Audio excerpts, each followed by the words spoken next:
నమస్తే, welcome to ABN clinic. వివాహమైన జంటల్లో ఇన్ఫర్టిలిటీకి అత్యంత సాధారణ కారణాలేంటి? ఎలాంటి ఫర్టిలిటీ చికిత్సలు అందుబాటులో ఉన్నాయి? పాలిసిస్టిక్ ఓవరీస్ సిండ్రోమ్ సంతానోత్పత్తిని ఎలా ప్రభావితం చేస్తుంది? పురుషులలో ఫర్టిలిటీ దంపతుల ఫర్టిలిటీకి ఎలా దోహదం చేస్తుంది? వరల్డ్ ఐవీఎఫ్ డే సందర్భంగా సంతానోత్పత్తి పరిశోధన, చికిత్స గురించి మరిన్ని వివరాలు తెలియచేయడానికి Apollo fertility Kondapur senior consultant doctor Aradhya Yechuri గారు మనతో పాటు ఉన్నారు. Hello doctor, welcome to our studio. Thank you అండి, very happy to be here. అసలు కపుల్స్లో ఇన్ఫర్టిలిటీకి ప్రధాన కారణాలు ఏంటండి? సో ఈ కాలంలో చూస్తే ఇన్ఫర్టిలిటీకి the most common cause age. చాలా మంది పెళ్లి చేసుకోవడం అనేది ఆలస్యంగా చేసుకుంటున్నారు. పెళ్లి చేసుకున్నాక కూడా వెంటనే ప్రెగ్నెన్సీ ప్లాన్ చేయడం అనేది జరగడం లేదు. వాళ్ళ ఎడ్యుకేషన్ వల్ల కానీ, కెరియర్ వల్ల కానీ అదనేది ఇంకా డిలే అవుతుంది. సో చాలామంది 30 years క్రాస్ అయితే కానీ అసలు ప్రెగ్నెన్సీ అనే దాని గురించి ఆలోచించడం లేదు. మనం ప్రెగ్నెన్సీ ప్లాన్ చేస్తున్నామంటే early 20s is the optimal time. మనం ఎర్లీ 20sలో ప్రెగ్నెన్సీకి ట్రై చేసినామంటే తొందరగా ప్రెగ్నెన్సీ అందుతుంది. ప్రెగ్నెన్సీ కూడా ఎలాంటి ఇష్యూస్ లేకుండా హ్యాపీగా సాగుతుంది. సో మనకి ఏజ్ పెరుగుతున్న కొద్దీ ప్రెగ్నెన్సీ ఛాన్సెస్ తగ్గుతాయి. అండ్ ప్రెగ్నెన్సీలో మళ్ళీ కాంప్లికేషన్స్ లైక్ బీపీ కానీ, షుగర్ కానీ, ప్రీటర్మ్ డెలివరీస్ కానీ ఈ రిస్క్ కూడా పెరుగుతూ ఉంటుంది. ఏజ్ తర్వాత చూస్తే ఆడవాళ్ళలో హార్మోనల్ ఇంబ్యాలెన్స్, థైరాయిడ్ కానివ్వండి, షుగర్ కానివ్వండి, హై ప్రొలాక్టిన్ లెవెల్స్ కానివ్వండి, పీసీఓడి లాంటివి ఉన్నాయి, పీరియడ్స్ ఇర్రెగ్యులర్ అయ్యాయి. సో అప్పుడు మనకి ఇంకా ప్రెగ్నెన్సీ ఛాన్సెస్ అనేవి ఇంకా తగ్గుతాయి. మగవారిలో ఇప్పుడు స్మోకింగ్, డ్రింకింగ్ చాలా కామన్ కాజెస్ ఆఫ్ ఇన్ఫర్టిలిటీ. వీటి వల్ల స్పర్మ్ కౌంట్ తగ్గుతుంది, మొటిలిటీ తగ్గుతుంది. అండ్ ఇప్పుడు ఒబేసిటీ అనేది అసలు world wide it is a huge epidemic.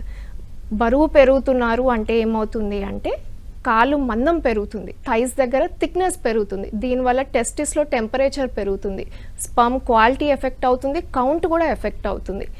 ఇంకా నెక్స్ట్ స్లీప్ కూడా సరిగ్గా లేకపోవడం, స్ట్రెస్ బాగా ఎక్కువగా ఉండడం, ఇవన్నీ కూడా స్పర్మ్ పారామీటర్స్ని ఎఫెక్ట్ అవ్వచ్చు.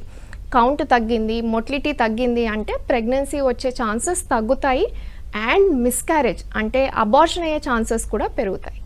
ఒక పెళ్ళైన జంట ఇన్ఫర్టిలిటీని ఎలా గుర్తించాలి, ఎప్పుడు డాక్టర్ని సంప్రదించాలి అంటారు? సో పెళ్ళైన వాళ్ళు కనీసం 1 year రెగ్యులర్ ఇంటర్కోర్స్ అంటే ఏంటి అంటే అట్లీస్ట్ ఆల్టర్నేట్ డేస్ కానీ 2 daysకి ఒక్కసారి కానీ ఇంటర్కోర్స్ అంటే భర్తలు కలవడం జరుగుతుంది వితౌట్ ఎనీ ప్రొటెక్షన్. కాండోమ్స్ కానీ, పిల్స్ కానీ ఇలాంటివి ఏమీ వాడడం లేదు. వారానికి కనీసం 2-3 సార్లు కలుస్తున్నారు. ఇలా సంవత్సరం నుంచి ట్రై చేస్తున్నారు, అయినా కూడా ప్రెగ్నెన్సీ అందలేదంటే డెఫినెట్గా డాక్టర్ని కన్సల్ట్ అవ్వాలి. అండ్ ఒకవేళ మీ ఏజ్ 35 కంటే ఎక్కువ ఉంటే 1 year వరకు కూడా వెయిట్ చేయొద్దు. 6 months తర్వాత వెంటనే ఒక ఫర్టిలిటీ స్పెషలిస్ట్ని కన్సల్ట్ అవ్వాలి. రైట్. అలాగే డాక్టర్, కాంట్రాసెప్టివ్ పిల్స్ కూడా ఎక్కువ కాలం తీసుకుంటే ఇన్ఫర్టిలిటీకి దారితీస్తుందని అంటుంటారు, ఇందులో నిజమెంత? సో ఇది కాంట్రాసెప్టివ్ పిల్స్ వల్ల ఏం జరుగుతుంది అంటే ఒకవేళ మీకు డిమినిష్డ్ ఓవేరియన్ రిజర్వ్ ఉంది అంటే ఎగ్స్ అనేవి తక్కువగా ఉన్నాయి, దానివల్ల వచ్చే సిమ్టమ్స్ని మీకు ఓరల్ కాంట్రాసెప్టివ్ పిల్స్ అనేవి కవర్ చేస్తుంది. పీసీఓడి అనేది ఉంది, ఇలాంటి వాటి వల్ల వచ్చే సిమ్టమ్స్ అంటే పీరియడ్స్ ఇర్రెగ్యులర్ అవ్వడం, లేటుగా రావడము లేదా ఫ్రీక్వెంట్గా రావడము, ఫ్లో అనేది తక్కువగా ఉండడం, ఇవన్నీ మీ బాడీ ఇచ్చే science that there is something wrong. మీకు పీరియడ్స్ రెగ్యులర్గా రావడం లేదు, బ్లీడింగ్ అయినా సరిగ్గా అవ్వడం లేదు, చుక్కలుగా అవుతుంది, ఒక్క ప్యాడే అవుతుంది, అది కూడా 2 రోజులే అవుతుంది. ఇవన్నీ సిమ్టమ్స్, మీ బాడీ మీకు ఇస్తున్న సైన్స్. మీ ఓవరీ సరిగ్గా పనిచేయడం లేదు, గమనించుకోండి. ఇలాంటి సిమ్టమ్స్ని ఓరల్ కాంట్రాసెప్టివ్ పిల్స్ మాస్క్ చేస్తుంది తప్ప కాంట్రాసెప్టివ్ పిల్స్ వల్ల ఇన్ఫర్టిలిటీ అనేది రాదు. సో కొంతమంది పీరియడ్స్ ఇర్రెగ్యులర్ అవ్వగానే ఓకే నాకు పీసీఓడి ఉంది, నేను పీరియడ్స్ రెగ్యులరైజ్ చేసుకోవాలి అనుకొని కాంట్రాసెప్టివ్ పిల్స్ అనేవి సంవత్సరాల తరబడి వాడుతూ ఉంటారు. ఫైనల్లీ మేము ఇంకా ప్రెగ్నెన్సీ ప్లాన్ చేసుకోవాలి అనేది డాక్టర్ దగ్గరికి వస్తారు. అప్పుడు తీరా మేము స్కాన్ చేసి చూస్తే ఎగ్స్ అనేవి చాలా తక్కువగా ఉంటాయి.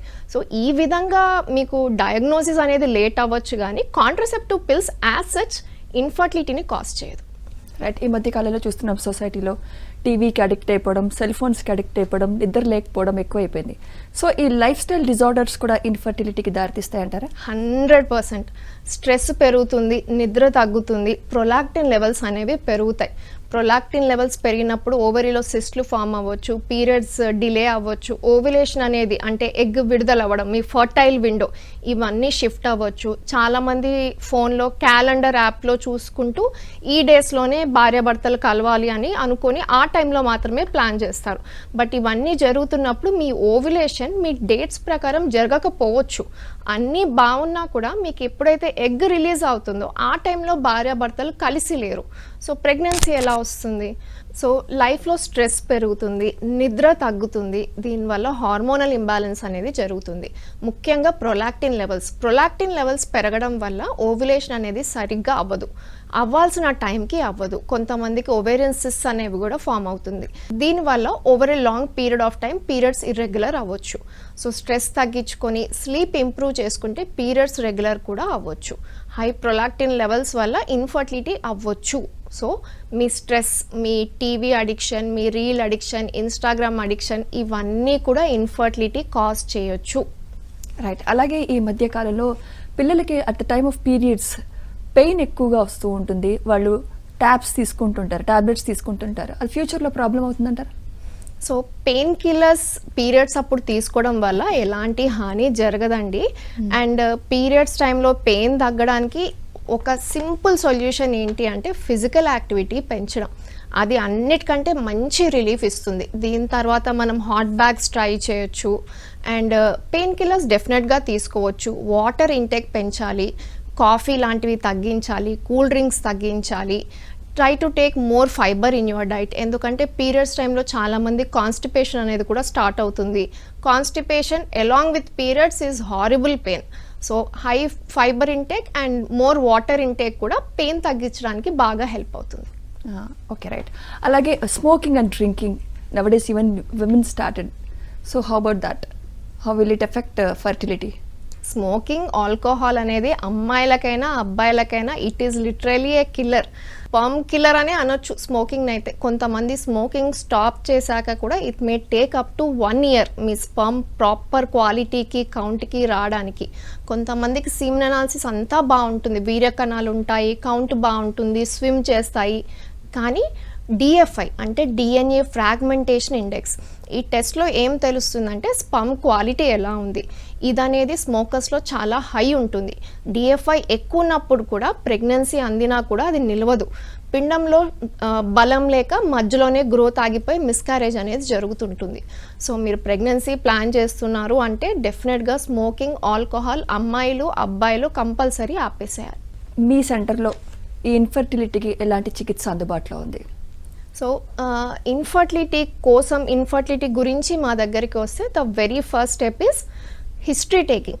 అంటే అసలు మీరు ఎప్పటి నుంచి ట్రై చేస్తున్నారు, ఎంత ఫ్రీక్వెంట్గా కలుస్తున్నారు. ఎందుకంటే ఈ హెక్టిక్ లైఫ్ స్టైల్లో చాలామంది ఫ్రీక్వెంట్గా ఇంటర్కోర్స్ అనేది జరగడం లేదు. అండ్ భార్యాభర్తలు కలవనప్పుడు ప్రెగ్నెన్సీ రావడం ఆబ్వియస్లీ తగ్గుతుంది. So our history starts with that. దాని తర్వాత వచ్చేది ఎడ్యుకేషన్. ఏ టైంలో భార్యాభర్తలు కలిస్తే ప్రెగ్నెన్సీ ఛాన్సెస్ బాగుంటాయి. One of the way to know that is with a follicular study. Follicular స్టడీలో మనం ఏం చేస్తాము అంటే వాళ్ళకి పీరియడ్ వచ్చినాక 2nd డే కానీ 3rd డే కానీ మా దగ్గరికి వస్తారు. ఆ తర్వాత మళ్ళీ డే 10, డే 12, డే 14 ఇలా స్కాన్ చేస్తూ చూస్తూ ఉంటాం. వాళ్ళకి ఎప్పుడైతే ఓవ్యులేషన్కి దగ్గరలో ఉన్నారో ఆ టైంలో భార్యాభర్తలు కలవండి అని చెప్తాం. This is the very first step. ఇవన్నీ అయ్యాయి అయినా ప్రెగ్నెన్సీ అందలేదు. Next step will be doing HSG అంటే ట్యూబ్ టెస్ట్. అమ్మాయిలకి ట్యూబ్స్ అనేవి బాగాలేకపోతే ఎగ్ అండ్ స్పర్మ్ కూడా కలవడం జరగదు. సో ట్యూబ్స్ బాగున్నాయా లేదా చెక్ చేసుకుంటాం. అండ్ అమ్మాయిలకి ఎప్పుడైతే మనం స్కాన్ చేస్తామో సైమల్టేనియస్గా హస్బెండ్ని కూడా ఎవాల్యుయేట్ చేస్తాం. వాళ్ళకి వీర్యకణాలు బాగున్నాయా, కౌంట్ బాగుందా, అవి మంచిగా స్విమ్ చేస్తున్నాయా, ఇవన్నీ చెక్ చేసుకుంటాం. వీటితో కూడా అవ్వలేదు లేదా పీరియడ్స్ ఇర్రెగ్యులర్గా ఉన్నాయి, వాళ్ళకి అసలు ఓవ్యులేషన్ టైం అనేది తెలియడం లేదు. కొంతమందికి పీరియడ్స్ ఒకసారి 25 డేస్కి వస్తాయి, ఒకసారి 35 డేస్కి వస్తాయి. ఇలాంటప్పుడు అసలు ఫర్టైల్ విండో ఎక్కడుంది అన్నది వాళ్ళకు కూడా తెలియదు. ఇలాంటప్పుడు ఓవ్యులేషన్ ఇండక్షన్ చేస్తాం. అంటే గుడ్డు మంచిగా పెరగడం కోసం మందులు ఇచ్చి ఫాలిక్యులర్ స్టడీ చేసి అంటే ఎగ్ పెరుగుతుందా లేదా గమనిస్తూ మంచిగా పెరిగినప్పుడు భార్యాభర్తలు కలవండి అని చెప్తాం. This is the second step. ఇందులో కూడా ప్రెగ్నెన్సీ అందలేదు, ట్యూబ్స్ బాగున్నాయి, కౌంట్ కొంచెం యావరేజ్గా ఉంది లేదా వీర్యకణాలు ఉన్నాయి కానీ సరిగ్గా స్విమ్ చేయడం లేదు. అప్పుడు వచ్చేది నెక్స్ట్ స్టెప్ IUI అంటే ఇంట్రాయూట్రైన్ ఇన్సెమినేషన్.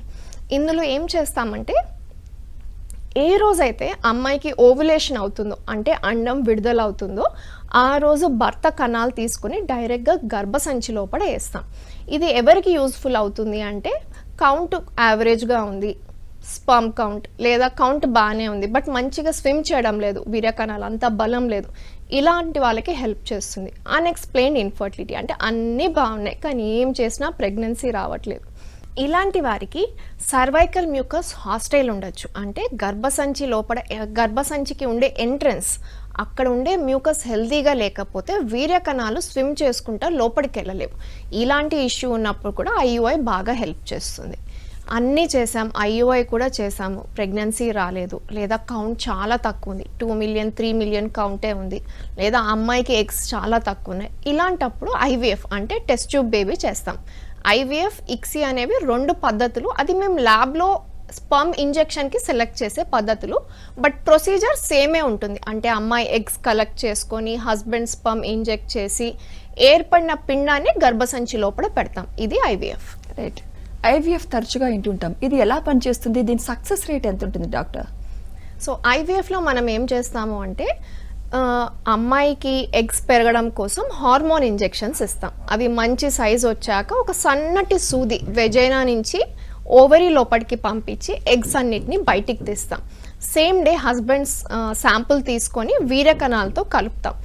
5 రోజుల తర్వాత పిండం అనేది ఏర్పడుతుంది. అది బాగుంది అన్నప్పుడు దాన్ని గర్భసంచి లోపల ఇంజెక్ట్ చేస్తాం. 14 డేస్ తర్వాత ప్రెగ్నెన్సీ అందిందా లేదా అనేది తెలుస్తుంది. సక్సెస్ రేట్కి వస్తే it depends on number 1 age. Age తక్కువ ఉంటే ప్రెగ్నెన్సీ ఛాన్సెస్ బెటర్.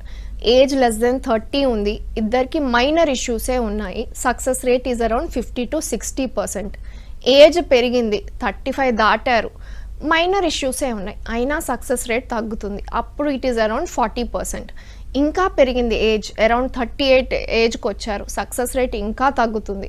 40 దాటారు, the success rate is hardly 10 to 15%. అది పోలిసిస్టిక్ ఓవరీ సిండ్రోమ్ PCOS, ఇది ఫర్టిలిటీకి ఎలాంటి ప్రభావం చూపుతుందంటారు?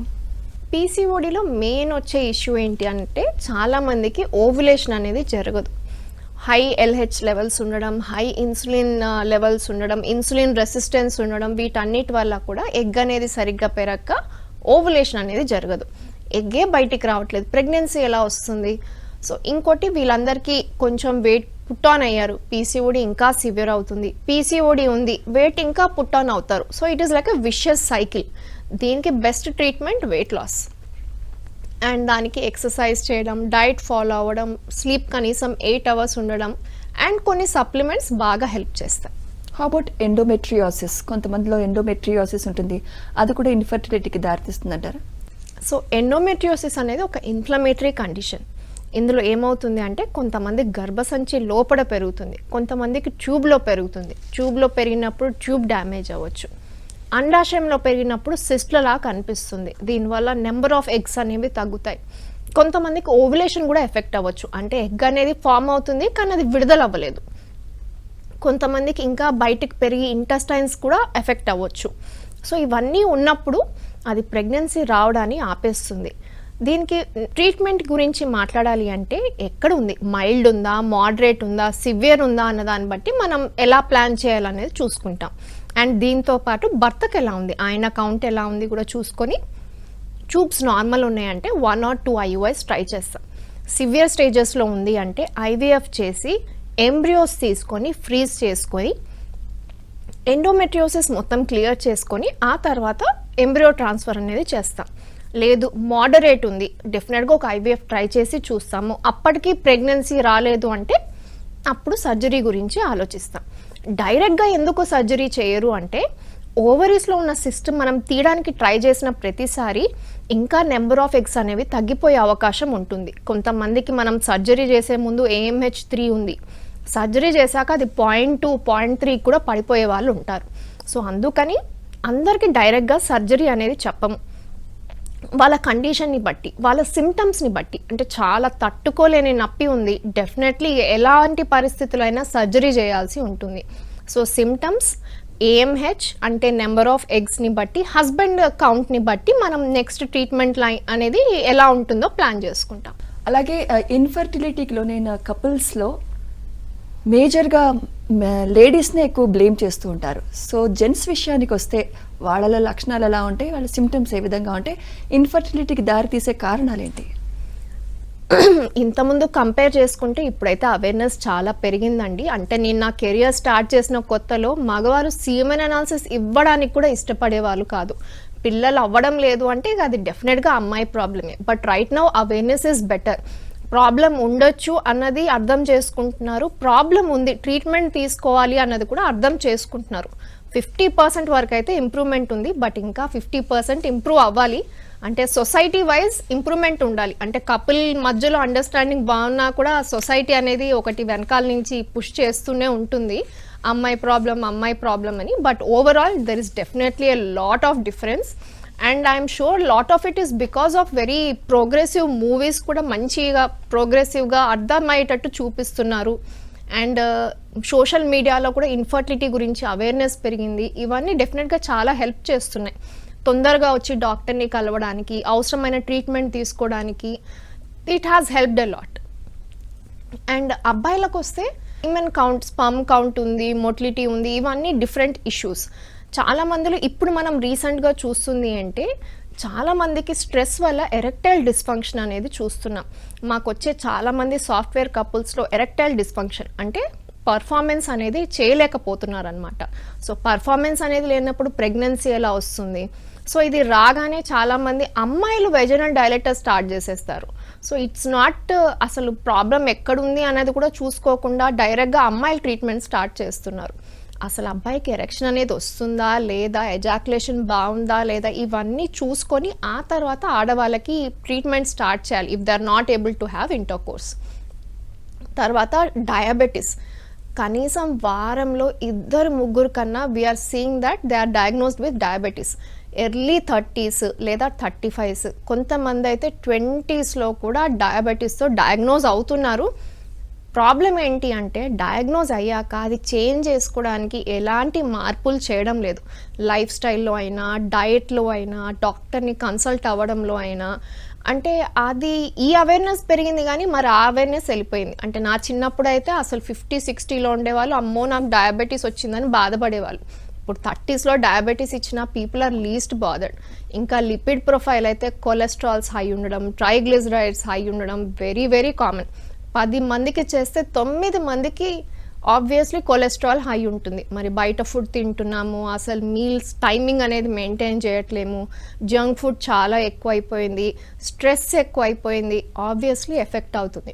మీ బాడీ హెల్తీగా లేకపోతే మరి స్విమ్మర్స్ మాత్రం ఎలా హెల్తీగా ఉంటారు? సో మీ స్పర్మ్ క్వాలిటీ ఇంప్రూవ్ అవ్వాలి అంటే ఓవరాల్గా మీ హెల్త్ ఇంప్రూవ్ అవ్వాలి, డయాబెటీస్ కంట్రోల్లోకి రావాలి, బాడీ వెయిట్ అనేది నార్మల్ రేంజ్లోకి రావాలి, కొలెస్ట్రాల్ నార్మల్ అవ్వాలి. ఇవన్నీ మీరు చేసుకోవడానికి ట్రై చేస్తే స్పర్మ్ కౌంట్, మోటిలిటీ, క్వాలిటీ అన్నీ ఇంప్రూవ్ అవుతాయి. రైట్ డాక్టర్, మీరు చెప్పినట్టు డయాబెటీస్ అందరి నోటా వింటున్నాం. అలాగే థైరాయిడ్ కూడా చాలా కామన్ అయిపోయింది. సో థైరాయిడ్ కూడా ఇన్ఫర్టిలిటీకి దారితీస్తుందంటారా? Yeah definitely. మగవారికైనా ఆడవారికైనా థైరాయిడ్ ఉంది అంటే అది హెడేకే. నెంబర్ 1 థైరాయిడ్ అన్కంట్రోల్డ్ ఉంది, ఒబేసిటీకి దారితీస్తుంది. ఒబేసిటీ స్టార్ట్ అయింది, పీసీఓడీని ట్రిగ్గర్ చేయొచ్చు, మీకు స్పర్మ్ కౌంట్ తగ్గుతుంది మగవారిలో, అండ్ పర్ఫార్మెన్స్ కూడా ఎఫెక్ట్ అవుతుంది. థైరాయిడ్తో షుగర్తో కూడా పర్ఫార్మెన్స్ ఎఫెక్ట్ అవ్వచ్చు. సో థైరాయిడ్ కూడా ఉందా లేదా అంటే అసలు ఇప్పుడైతే ఈ జనరేషన్ పిల్లలకి డెఫినెట్గా ఎవ్రీ ఇయర్ హెల్త్ చెకప్ అనేది స్టార్ట్ చేయాలి. మేబీ 25 దాటగానే స్టార్ట్ చేస్తే ఇంకా మంచిది. ఒక పాయింట్ ఆఫ్ టైంలో 35 చెప్పాము, ఇప్పుడు 30 చెప్తున్నాము. ఐ థింక్ దిస్ జనరేషన్ 25 దాటగానే అసలు ఎవ్రీ ఇయర్ హెల్త్ చెకప్ చేయించుకుంటేనే చాలా మంచిది. పిల్లలు పుట్టకపోవడం, పిల్లలు లేకపోవడం నిజంగా చాలా డిప్రెసివ్గా ఉంటుంది. కపుల్స్ చాలా డిప్రెస్తో మీ దగ్గరికి వస్తూ ఉంటారు. అలాంటి వాళ్ళకి మీరు ఎలాంటి కౌన్సిలింగ్ ఇస్తారు? సో మనం ఇప్పుడు గ్రీఫ్ గురించి మాట్లాడుకుంటే స్టేజెస్ ఆఫ్ గ్రీఫ్ ఉంటుంది. సో మా కౌన్సిలింగ్లో కూడా నెంబర్ 1 అండర్స్టాండింగ్, అసలు ప్రాబ్లం ఏంటి, ఎంత కామన్ ఉంది, దీన్ని ఎలా దాటుకోగలం, అక్కడి నుంచే మాకు స్టార్ట్ చేస్తాం. సో ఫస్ట్ ఏఎంహెచ్ లో ఉంది అనగానే ఐవీఎఫ్ అని మెంటల్గా ఫిక్స్ అవుతారు. అవసరం లేదు, ఏజ్ తక్కువ ఉంది, డెఫినెట్గా న్యాచురల్గా కూడా ప్రెగ్నెన్సీ అందే ఛాన్స్ ఉంటుంది. అక్కడి నుంచి మా కౌన్సిలింగ్ స్టార్ట్ అవుతుంది. Number 2, how to deal with peer pressure. మా పక్కింటోళ్ళు, ఎదిరింటోళ్ళు, నా వెనకాల కూర్చొని పనిచేసే అమ్మాయి అందరూ కన్సీవ్ అయ్యారు. Stop looking at others. ప్రెగ్నెన్సీకి ట్రై చేస్తున్నామంటే 3 అస్సలు చేయొద్దు. నెంబర్ 1, ఒక డెడ్ లైన్ పెట్టుకోవడం. నేను మార్చ్లో లీవ్ పెట్టాలనుకుంటున్నాను, నాకు మార్చ్ నుంచి హాలిడేస్ స్టార్ట్ అవుతాయి, ఈ లోపు నేను కన్సీవ్ అవుతే నాకు మెటర్నిటీకి హెల్ప్ అవుతుంది అని వచ్చింది ఒక అమ్మాయి. అలా జరగదు. మీరు అలా టైం టేబుల్ పెట్టుకొని కూర్చుంటే మీ బాడీ మీ మాట వినదు, స్ట్రెస్ పెరుగుతుంది, వచ్చే ఫలితం కూడా దూరం అవుతుంది. Number 2, comparison. వాళ్ళతో ఆ అమ్మాయికి ఇప్పుడు మా ఆడపడుచు ప్రెగ్నెంట్ అయిందండి, ఆమె డెలివరీ అయ్యేలోపు నేను కూడా డెలివరీ క్లోజ్గా ఉండాలి. కంపారిజన్లు వద్దు, మీకు స్ట్రెస్ పెరగడం తప్ప ఏమీ ఉపయోగం ఉండదు. Number 3, education. మీరు ఇప్పుడు ప్రెగ్నెంట్ అవ్వాలి అనుకుంటే మీ ఫర్టైల్ విండో ఏంటి అన్నది తెలుసుకోవాలి. అది తెలియకుండా అంటే ఆ టైంలో ఎంత ఫ్రీక్వెంట్గా కలవాలో కూడా తెలియకపోయినా కూడా మీకు నష్టమే, you are wasting your time. So ఈ 3 మంచిగా మెయింటైన్ చేస్తే తొందరగా ప్రెగ్నెన్సీ అందే ఛాన్సెస్ ఉంటాయి. కొంతమందికి రిపీటెడ్ అబార్షన్స్ జరుగుతూ ఉంటాయి, వారికి ఎలాంటి ట్రీట్మెంట్ ఇస్తారు మీరు? మనకి రిపీటెడ్ అబార్షన్స్ అవ్వడానికి one of the most common cause chromosomal abnormality. కొంతమందికి మేనరికం పెళ్ళిళ్ళ వల్ల కూడా రిపీటెడ్ మిస్క్యారేజెస్ అవ్వచ్చు. సో హిస్టరీ అనేది ఇక్కడ చాలా ఇంపార్టెంట్. దాని తర్వాత థైరాయిడ్ ఎక్కువగా ఉండడం, షుగర్ ఎక్కువగా ఉండడం, ఒబేసిటీ ఉండడము, లేదా గర్భసంచిలో ఏమైనా ప్రాబ్లం ఉండడం, అంటే ఫైబ్రాయిడ్స్ అంటే గడ్డలు ఉండడం, లేదా సెప్టేట్ యూట్రస్ అంటే గర్భసంచి లోపల ఒక పొరలాగా ఉండి అక్కడ ఎంబ్రియో ఇంప్లాంట్ అవ్వడం వల్ల అది నిల్వలేకపోవడము, ఎండోమెట్రియోసిస్, అడినోమయోసిస్. కొంతమందికి ఇంకా ఆటో ఇమ్యూన్ ఇష్యూస్ ఉంటాయి, కొంతమందికి క్లాటింగ్ ప్రాబ్లమ్స్ ఉంటాయి, అంటే ప్రెగ్నెన్సీలో బ్లడ్ క్లాట్ అవ్వే అవకాశం ఉంటుంది. అప్పుడు బేబీకి అంటే ప్రెగ్నెన్సీ శాక్కి కానీ బేబీకి కానీ రక్త సరఫరా జరగక గ్రోత్ ఆగిపోతుంది, మిస్క్యారేజ్ అవ్వచ్చు. సో కారణం ఏంటి అనేది ఫస్ట్ మనం డయాగ్నోస్ చేసి దాన్ని బట్టి మనం ట్రీట్మెంట్ అనేది ఫాలో అవుతాం. రైట్. మన ఈ ప్రోగ్రామ్ చూస్తున్న ఇన్ఫర్టిలిటీ ఫేస్ చేస్తున్న కపుల్స్కి మీరు ఇచ్చే సజెషన్ ఏంటి మ్యామ్? Start early. మీరు ఎంత తొందరగా పెళ్లి చేసుకొని ప్రెగ్నెన్సీ ప్లాన్ చేస్తే అంత తొందరగా ప్రెగ్నెన్సీ అందుతుంది అండ్ దానికి కాంప్లికేషన్స్ అనేవి తగ్గుతాయి. బట్ ఇది మాకు వీలు కావడం లేదు, ఎడ్యుకేషన్ పరంగా అయినా కెరియర్ పరంగా అయినా ఇష్యూస్ ఉన్నాయి, 30 దాటింది, 35 దాటింది, we're still not thinking about pregnancy, then definitely think about egg freezing.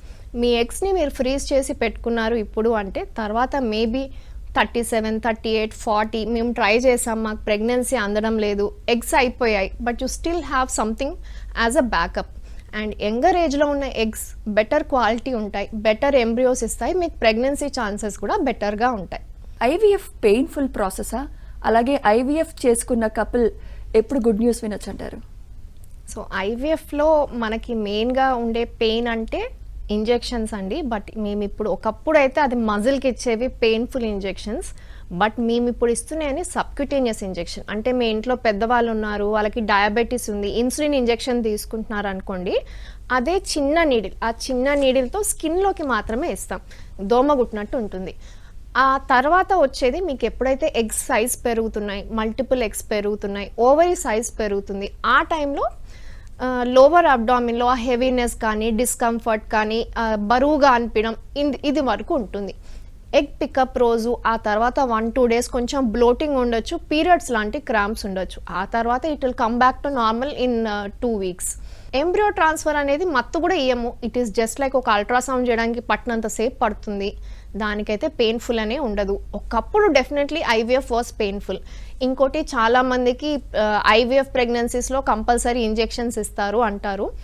Hormone injections ఇంతకుముందు ఆయిల్ ఇంజెక్షన్స్ ఇచ్చేవాళ్ళమండి, ప్రొజెస్ట్రాన్ ఆయిల్ ఇంజెక్షన్స్, అవి డెఫినెట్గా పెయిన్ఫుల్. బట్ ఇప్పుడు అవి కూడా వాటర్ ఇంజెక్షన్స్ వచ్చాయి, అవి కూడా మనం సబ్క్యూటేనియస్ ఇవ్వచ్చు, ఐఎం ఇవ్వచ్చు, దీని ద్వారా కూడా 80% పెయిన్ తగ్గిపోయింది. అండ్ అందరికీ ఇంజెక్షన్స్ ఇవ్వము, మీ కండిషన్ని బట్టి ఉంటుంది. అండ్ ఎంబ్రియో ట్రాన్స్ఫర్ ఫ్రెష్ చేసామా, ఫ్రోజన్ చేసామా, న్యాచురల్ సైకిల్ చేసామా, హార్మోన్స్తో చేసామా అన్న దాన్ని బట్టి ఉంటుంది. ప్రీవియస్ హిస్టరీ ఆఫ్ మిస్క్యారేజ్ ఉంది లేదా ఏజ్ ఎక్కువ ఉంది, ఇలాంటివి ఇష్యూస్ ఏమైనా ఉన్నప్పుడు మాత్రం బ్లడ్ థిన్నర్స్ అనేవి ఫ్యూ వీక్స్ వరకు ఇస్తాం. అంటే ఎంబ్రియో మంచిగా ఇంప్లాంట్ అయ్యి ప్లాసెంటా ఫామ్ అయ్యే వరకు సపోర్ట్ ద్వారా మేము బ్లడ్ థిన్నర్స్ అనేవి ఇస్తాం. అందరికీ త్రూ అవుట్ ప్రెగ్నెన్సీ ఉండవు, మ్యాక్సిమం మందులు 12 వీక్స్ తర్వాత ఆపేస్తాం. 12 వీక్స్ అంటే 3వ నెల పడ్డాక it is like any other pregnancy. Bed rest కూడా అందరికీ ఏమీ చెప్పము. It is like any pregnancy. అంటే కొంతమందికి సర్విక్స్ షార్ట్ అయిపోయింది, లేదా ప్లాసెంటా లో లయింగ్ ఉంది, ట్విన్స్ ఉన్నారు, ఇలాంటి ఇష్యూస్ ఏమైనా ఉన్నప్పుడు మాత్రమే కండిషన్ని బట్టి రెస్ట్ అనేది చెప్తాం. కానీ otherwise IVF pregnancy is like any other pregnancy. Extra support ఇచ్చినా కూడా అది ఫస్ట్ 3 months మటుకే ఉంటుంది. అలాగే ఐవీఎఫ్ ప్రెగ్నెన్సీలో మస్ట్గా ట్విన్స్ ఆర్ ట్రిప్లెట్స్ ఉంటారు, ఎందుకని? సో మనము ఎక్కువ ఎంబ్రియోస్ పెట్టాం, 2 embryos 3 embryos పెట్టాము. Of course multiple pregnancy risk ఉంటుంది. సో మేము ఎప్పుడైనా ఎంబ్రియో ట్రాన్స్ఫర్ చేసేటప్పుడు కానీ ఫ్రీజ్ చేసేటప్పుడు కానీ డెఫినెట్గా కపుల్తో మాట్లాడతాం. Are you somebody looking for twins? అంటే కొంతమంది మాకు ముందే చెప్తారు, మాకు ట్విన్స్ కావాలి మేడం, పద్దాక మీ చుట్టూ మేము తిరగలేము, we want to be done in single shot. Definitely 2 embryos వేస్తాం. కొంతమంది నో నాకు అసలు ఎటువంటి రిస్క్ వద్దు, మాకు సింగిలే కావాలి, సింగిల్ ఎంబ్రియో ట్రాన్స్ఫర్ చేస్తాం. గ్రేడ్ని బట్టి ఏజ్ని బట్టి వీ కెన్ డిసైడ్ ఎన్ని ఎంబ్రియోస్ వేస్తే బెటర్ అనేది. ఇన్ఫర్టిలిటీతో బాధపడుతున్న కపుల్స్ గుడ్ న్యూస్ వినాలి అంటే Apollo fertility centre is the best option అంటారు, అంతేనా? Definitely. Thank you so much doctor, మీరు మా స్టూడియోకి వచ్చి మీ సలహాలు సూచనలు మాకు తెలియజేసినందుకు thank you very much sir. Thank you. ఇది ఇవాల్టి ఏబిఎన్